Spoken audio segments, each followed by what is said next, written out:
Good evening, everyone. Tonight we're going to talk to Sam from Ghostlady Paranormal. Sam is fairly new to the paranormal field, but has spent a lot of time at the Missouri State Penitentiary. We're going to get to hear those stories. She has a house ghost that we'll ask her about and talk to her about some of her stories at that penitentiary. She's been investigating that for quite some time. Stay tuned to us right here on Unraveling the Darkness.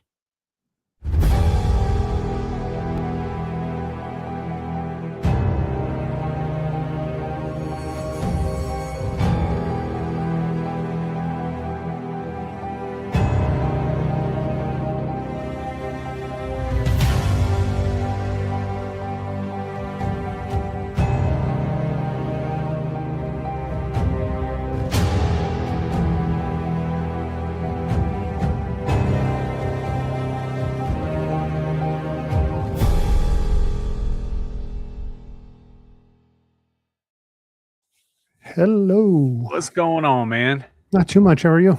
Yeah, doing good. Yeah. Are you doing good? I am doing good.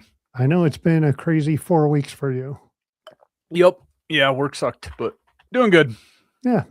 Here we are. You were gone last week. Work stuff. But yeah, more work stuff. I fumbled through and got us. You got us going. It's all right. We got to see our outro twice. It's cool. It's a good outro.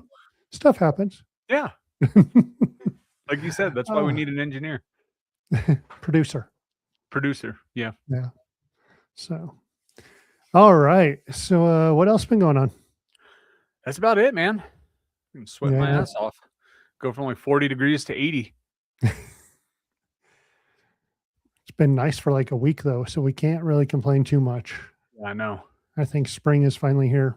I'm just waiting to see if we get the big snowstorm. Late enough in March. You know, we've seen some April stuff, but I think we're going to be good. I think we're going to be okay. Yeah. Yeah. Summer may suck because of it, but ride it out. Yeah, I'm not complaining about a light winter. No. So, all right. We have Sam from Ghostlady Paranormal. She has investigated the Missouri State Penitentiary like so many times. I was surprised to see the number. So that's one place I've always wanted to go. That's what I was talking to her before the show. I'm like, the more I read about it or hear about it, like it seems really cool. You know, we had talked about trying to do like an unraveling thing somewhere, and that's kind of centralized. That would be a good spot for it.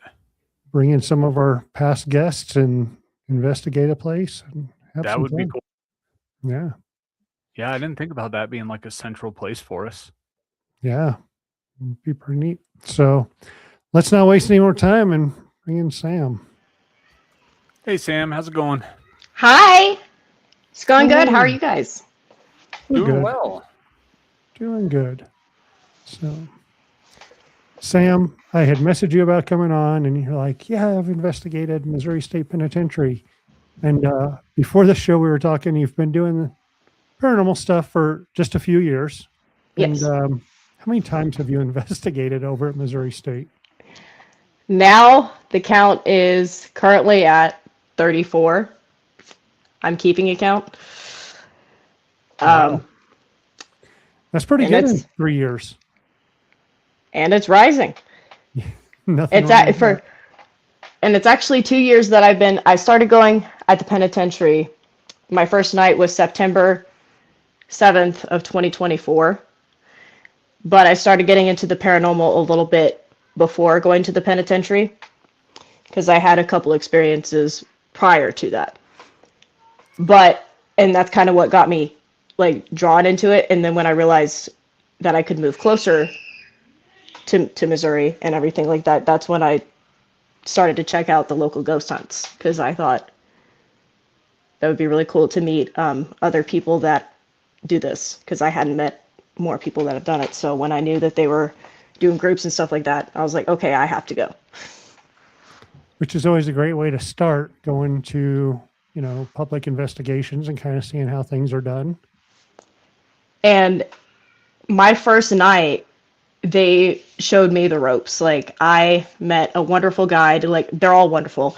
Her name's Jenny, and she gave me the first tour of the night, and it was a big group, and there was also an author there. His name's Brian Paone, and he was writing a book.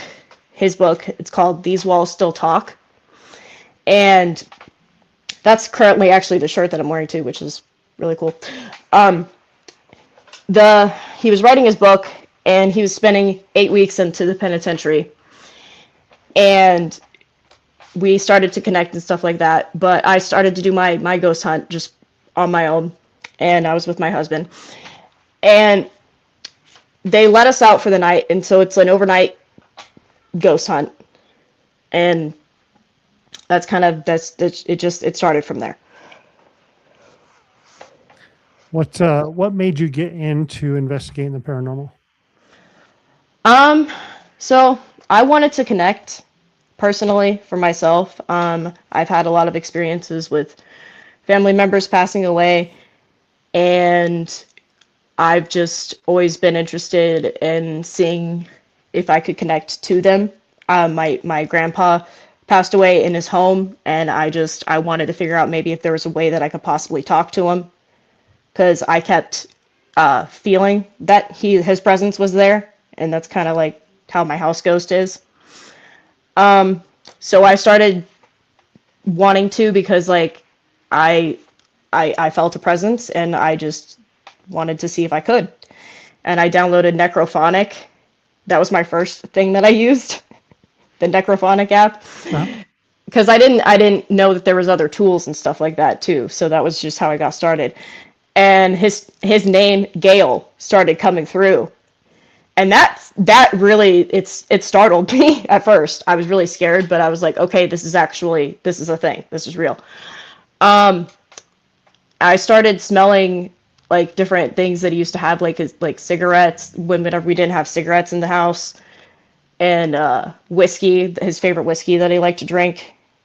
It was things like that that made me want to start kind of connecting a little bit more and more. And then I kind of put a pause on it for a while because I didn't have any experiences and I wasn't in that house anymore. So then when I moved back to Missouri, I started seeing that they had ghost hunts again, and that's kind of how it started back up again. So when you moved back to Missouri, you got into this house, and you have a house ghost? I do. So how I figured out about Miss Teresa, same thing happened. Felt a female presence. I kept getting visuals of a lady that was gray-haired. She looked like she was in a lot of pain, but also like little things kept coming through. I didn't really see it. I didn't know who it was at first, but I knew it was a woman. And so I didn't ask I didn't know anything prior to this information. I did a lot of research by myself. I started digging. I did deep research on the house, how old the house was when this was built. I started looking at the records. I started looking at previous people who lived here. And then I found out that somebody did die here. Teresa passed away in October of 2021. And I started talking to her in the house and connecting to her. I've learned pretty much all about her, so to speak. And I feel like her and I have really bonded. I get really emotional talking about her, actually. And it's crazy because nobody, like, it's like, yeah, it's my house, but yeah. She's, her and I, like, I figured out that she used to have a wife. Her name was Diane. And her wife passed away in 2017. So whenever she moved here, she was alone. Her caregiver, she had a few caregivers, and she had multiple sclerosis. And so whenever she was here, she passed away from multiple sclerosis. I found out recently where she passed. I found she passed out she passed away in the living room. She had a care team and hospital bed and everything like that.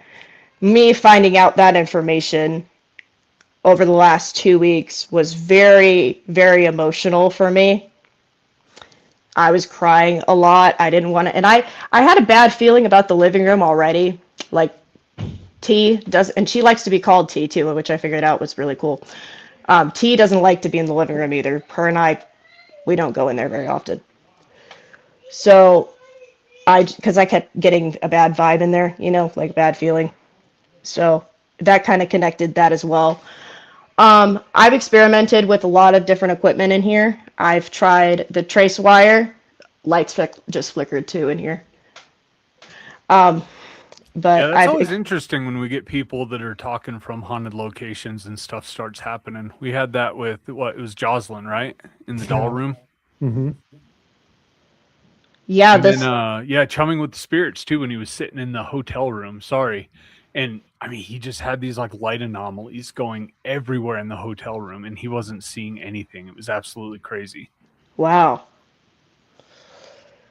Yeah, it just started flickering again. Like there was this one light too that hasn't been working forever and it just started working recently out of nowhere. And I thought the light bulb was dead and I was like, no, and we replaced the light bulb, same thing, it wouldn't turn on. And the light will just choose to turn whenever it wants to come on. It's really weird. But yeah, I put cat balls up there. I put cat balls up in my closet. The cat balls go off all the time. I like to collect haunted objects as well. That started recently. And ever since I brought them home, I've heard a lot of more like taps and stuff too. They set off the EMF readers. So that's really fun. I talk to them. I take care of them. I pretty much consider myself a spiritual caretaker, really. I take care of Teresa. I take care of all my babies. So that's kind of what's been going on. So where do you go about finding most of your haunted objects? I reach out to haunted sellers usually, but I also find mine on my own. I've been starting to recently go antiquing, but I don't stick to like the same spot. I go to different ones, but I take my EMF reader with me. I don't grab every single one that has activity with it. I only do ones that I resonate and have a connection to. And then, so that's just how it's been working, really. It's been really surprising me, though, because my favorite one that I found, it found me, actually. It was placed at a gas station. It was on a gas station pump. And it's a porcelain guy. And he ended up being haunted. I kid you not. I started using the balloon lights and the EMF reader. It started going off. I'm like, okay. So now he's a buddy, and he's a perfect buddy for Martha. All of my dolls, they all have pairs, which is really, really cute too. So it's been something that I've been building since about November, and it's been ongoing because I wanted to give Teresa some more friends. So keeping myself busy. We've kind of started doing the same thing, collecting stuff from locations that we'll investigate. And then recently I've been like, man, that looks really cool. I should get that. I should get that. And I'm like, oh, I can't just keep collecting stuff. Yeah, that's what I keep thinking too. And I'm like, I can't overwhelm it, and I don't want to. Like, I want to close off my collection. I don't want to have like too much chaos, but like it started out smaller, but I don't know. There was just something that kept me going about it. Like it's a comforting energy too, I think. I like all the activity. It doesn't scare me. It's nice knowing that you got some buddies with you, you know? Does T like the stuff coming into the house, or is there some conflict sometimes? That's the shirt's starting to move a little bit. But I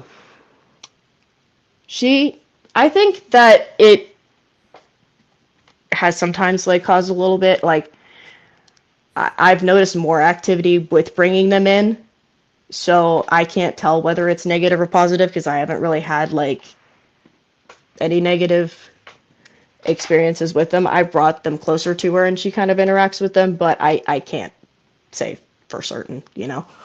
But I think so far everybody's mutual. What I have noticed is the stuff's been falling off the shelves a lot more, and it depends on more if it's an intense. It depends on the moods of the days too. That's really important to note.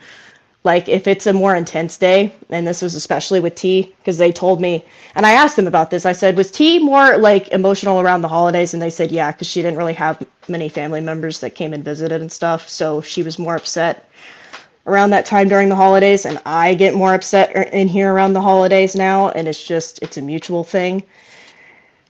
Another reason that I think I also have connected with T, and this is a really huge key part here. She used to know my family, and I had no idea this prior, right? She used to play poker with my aunt and my uncle on like a regular basis. So there's also that. They lived right down the street from each other, which I think is crazy. A year later, her and Kathy, like her best friend Kathy, passed away literally a couple days, like 2 days after she passed away. And it was like in October also. So I thought that was pretty crazy too.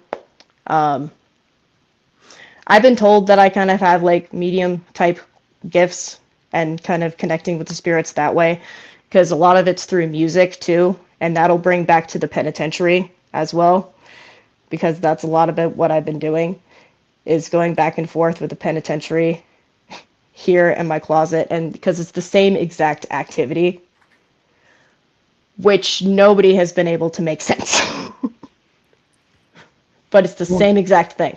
Going back to the items, when you get a new item, do you confine it to a space and figure it out, or do you just bring it into your other stuff? I've confined it to my bedroom usually, and I interact with it one-on-one. I take some time to interact and get to know each item, and then and that usually takes about a week or two. I don't just bring them all in at once and overwhelm everybody. I like to introduce them all one in one too, which is good. I think that kind of helps, because I make sure to talk to everybody individually too. Like I don't leave everybody out. I don't like to leave everybody isolated. I don't have that many. I have about 10, so that's not terrible. I don't think collecting very many is bad either. I love that other collectors have huge collections and stuff like that. I think it's incredible. So as we do this, we do ask our watchers to ask any questions as we go along. And Janet did ask a question over here. How do you respond to people who don't believe in ghosts? I fully respect if they don't. If they don't, that's entirely their opinion. I've met skeptics at Missouri State Penitentiary that have not believed in that, or that have told me that they don't believe in it. And my response usually is that I can take them and show them something that they haven't seen before. And that's in cell 23. With the jacket and me going and taking them to go see stuff like that, that usually changes their mind. And so that's kind of my thing. But I respect those that don't believe in the paranormal if they choose not to. That's totally up to them.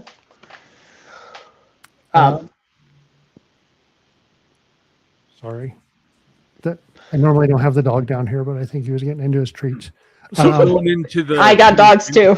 Sorry. So going into the penitentiary, you've obviously been there quite a bit, and we've got John from Booze, Brews, and Barbecue that's got a question. The longer you've investigated a location, do you feel that the place kind of opens up for you more? Yes, absolutely. I feel like the place has bonded with me a little bit, and I bonded to it per se. There hasn't been, whenever I went back for this recent investigation, I went back for my first night, and it seemed it seemed pretty active. Like there was kind of like a welcome back kind of feeling. There was lots of loud bangs, lots of stuff, and they were saying that hadn't happened earlier. And we went to the women's, and I was with a group of ladies, and it was about 6 of us, and it just started going off. And I was just like, okay, that feels like it's going back to. And I've also had familiar and nice to see you on the spirit box, which is one of. Yes, I think that's really, really sweet too. with you saying that too, and how the place is like opened up for me more. The jacket, the activity that I've gotten with this and in Cell 23, it started extremely subtle. It started very subtle. It wasn't big moves, it wasn't big turns, nothing. The more I started talking to it and the more I started visiting it, because that's what caught my eye in the first place.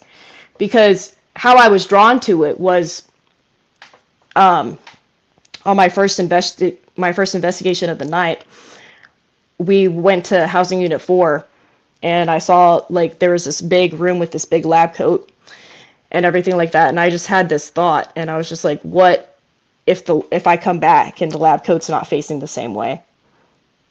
And that was just my initial thought, and I don't know why I was really drawn to it, but I thought to come back and come and check on it. I think you sent some videos of that to us, didn't you? Yes, I did. And I need to keep I've wanted to post them. And the thing about that is, like, I've had people that are like, oh, like, obviously it's not fishing wire. It's that prison is 168 years old. There's no draft. There's no wind. But it's like with AI and everything out today, it's so hard to explain that and show that without like having maybe like I think I would need somebody like because me going by myself as many times as I had and explaining it myself, that's the hardest part about it. Right. And I want to make sure that like if I'm going to tell my story with the jacket, that I do it in a way that I have a little bit, maybe a little bit more of assistance with it. Because I know the activity is always going to be in there and the story can be told. It just needs to be told that way, like, and filmed in a different way, like to show that like it's not like all just in those angles. Because I brought other guests in too, and it'll follow other guests and do the same thing with other people too, which is really cool. Yeah, that's pretty neat to see how that was moving around. And, you know, I don't automatically think of like fishing wire or anything like that, especially when it's like people that are in the field. Like the majority of people, I believe, faking is probably less than we think, but there's definitely people that do fake evidence. Yeah, and that's what I've been worried about, like with that, and it's just like I would never want to fake any evidence like that in a million years. It's just this is one of the like most incredible things that I've personally have seen, and it's not like because it's like activity that's with myself, but it's just in general. Like I haven't seen anything like it. There was something, a video in Lake Shawnee was showing objects that kind of move like that in a similar way if you're talking to them and stuff like that. So I think it's just something like research wise that needs to be investigated, because it's something that obviously is responding to the jacket. It's responding to my voice. It's responding to how I move, everything like that. And it responds to music. Music brings a lot out of it too. Music is a huge component, and it likes to dance, which I think is really cute too. I know we've had some great responses with music in several places. One local where we did a private investigation, they had a piano in there. One of our participants started playing the piano. Not even anything that you could recognize really, but it was like some Christmas stuff thrown in. But yeah, he was just like ripping. That was really cool. And boy, did we start getting a lot of activity. Yep. Same thing up in Butte at Dumas Brothel. We tried different. It was, you said 168 years old for the prison. Yes. And, you know, the brothel up there was like 1884. So, I mean, it's 150, 140. And we started going through eras of music where it was like 20s, 40s, 50s, 60s, up until like the 80s. Because it was like 1982 when it shut down. And boy, did we got some good stuff during the music stuff up there too. We did. I love that. Playing like, you know, the bugle calls in Gettysburg, you know, even that just opened that place up. Yeah. You know, I think everyone can connect to music somehow. So it's no wonder that it kind of heightens that activity. I think it has to do, it's like, it kind of separates from like the questions that they get, like thrown, like it just kind of brings a little bit something different, that Right. they haven't tried yet. I've even tried knock knock jokes. Well, I like to do different things.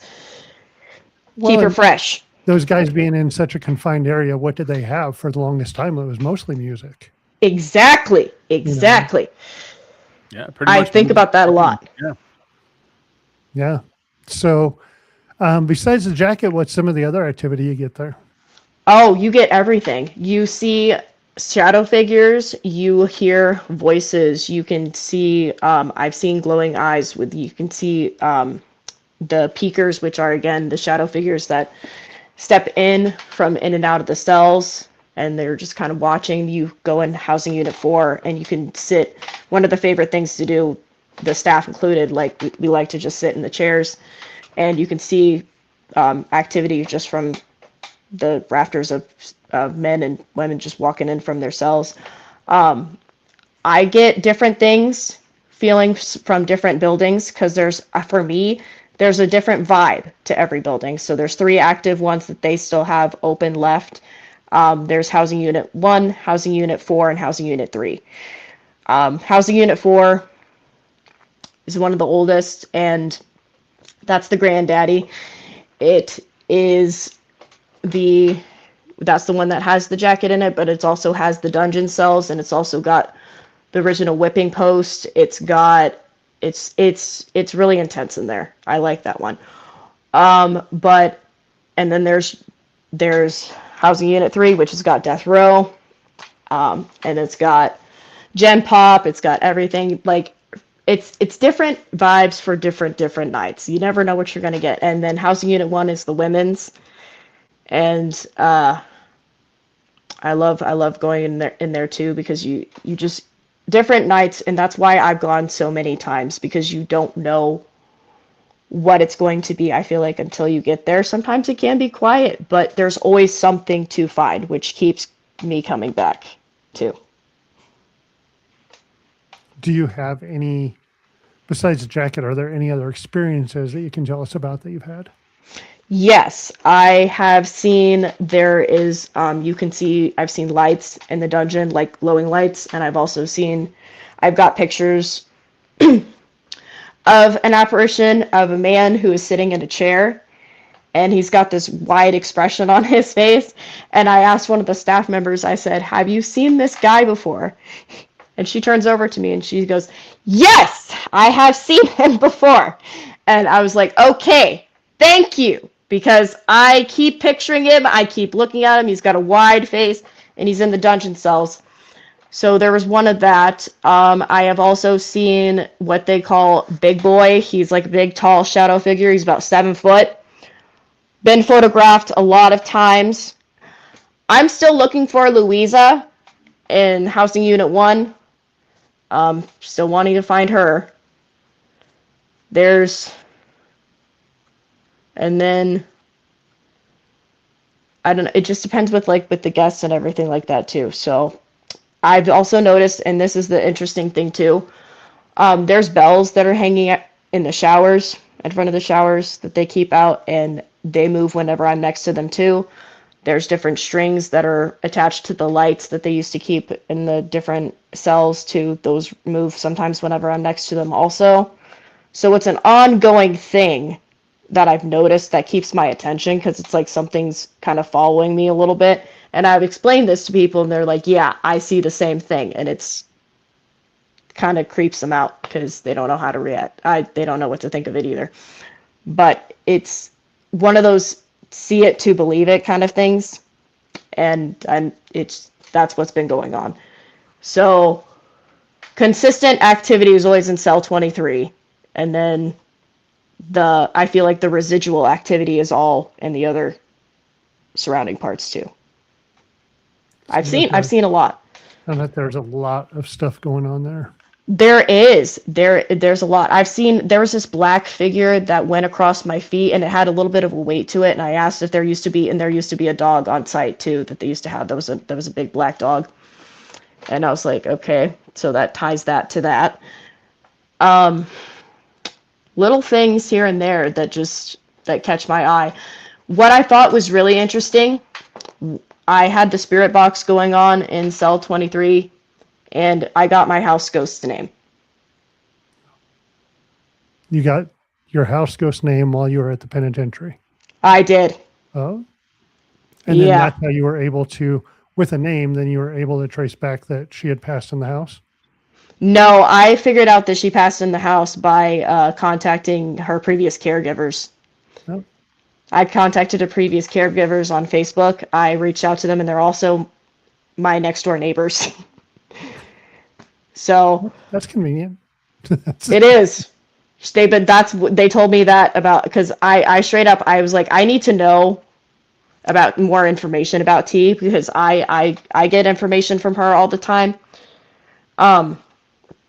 Also, the thing with this house too, like I said, she passed away from multiple sclerosis. Whenever since I moved into this house, I've had a lot more flare-ups and pain in my body too. And I think we've kind of connected in that level also. So I think it's kind of on a personal level too. And So yeah. one of the things that we ask most of our guests is, we've always told our guests about our bucket list places, and Janet over here, Janet runs Ghost Buzz magazine. If you haven't followed them, go follow them because they're a great magazine and talk about lots of people in the paranormal. But she's kind of asking that same thing. What would be your dream location to investigate? My dream location to investigate. I have been wanting to check out, my list is vast because the only place that I've traveled so far has been MSP. So I'm open to going to a lot of them. Right now, I'm getting ready to investigate MAS Asylum at Marthasville. I would really love to go to Trans-Allegheny Asylum too. I want to go to Waverly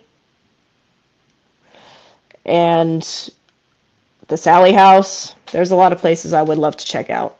Yeah. And they're waiting for me, I think. Well, you're in a good spot and kind of in that central area of everything. So Future investigations to come. there you go. Well, Sam, it's been great having you on, and we can't wait to see more of your adventures. Thank you for having me. You're welcome. It's been nice talking to you guys. Yeah, likewise. Sam, we're going to throw you back in the green room, close up the show, and we'll catch up with you after that. Thank you very much. So maybe Missouri State Penitentiary is the place to go for I think so. Yeah, unraveling gathering.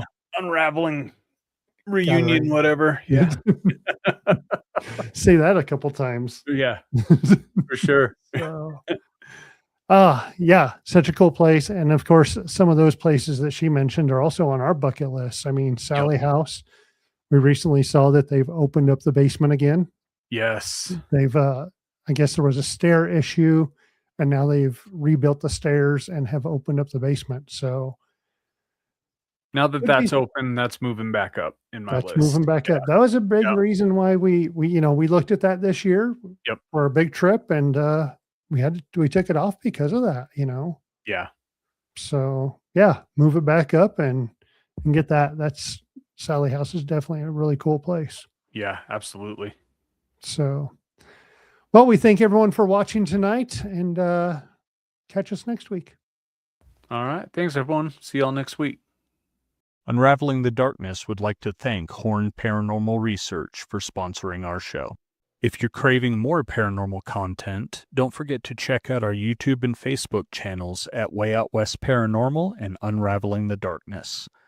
You can catch all of our episodes of Unraveling the Darkness on Apple Podcasts, Facebook, and YouTube. Be sure to like and subscribe as it helps others find the show and join in on the paranormal fun. Thank you so much for tuning in. Until next time, keep your lights on, stay safe, and remember, the truth is out there, and it might just be closer than you think.